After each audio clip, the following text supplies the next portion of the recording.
Hi friends, இன்னைக்கு பிரியாணி டேஸ்ட்டில் தக்காளி சாதம் செய்யலாம். வீடியோ ஸ்கிப் பண்ணாமல் ஃபுல்லாக பாருங்கள். ஃபர்ஸ்ட் டைம் பார்க்குறவங்க சேனலை சப்ஸ்கிரைப் பண்ணிவிட்டு பாருங்கள். அதுக்கு 200 கிராம் தக்காளி எடுத்துக்கோங்க, 2 பெரிய வெங்காயம் எடுத்துக்கோங்க, 2 பச்சை மிளகாய், ஒரு குக்கர் அடுப்பில் வச்சுக்கோங்க. காஞ்சதும் 2 ஸ்பூன் நெய் சேர்த்துக்கோங்க. அது கூட 3 ஸ்பூன் தேங்காய் எண்ணெய் சேர்த்துக்கோங்க. தேங்காய் எண்ணெய் சேர்த்து செய்யும்போது டேஸ்ட்டு சூப்பராக இருக்கும். கண்டிப்பாக ஒரு தடவை ட்ரை பண்ணி பாருங்கள்.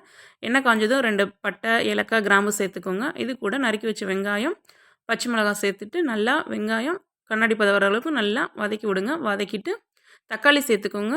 கூடவே தேவையான அளவுக்கு உப்பு சேர்த்துக்கோங்க. சேர்த்துட்டு தக்காளி நல்லா குழையிற அளவுக்கு வதக்கிக்கோங்க. வதக்கிட்டு இப்போ இது கூட 2 ஸ்பூன் இஞ்சி பூண்டு பேஸ்ட்டு சேர்த்துக்கோங்க.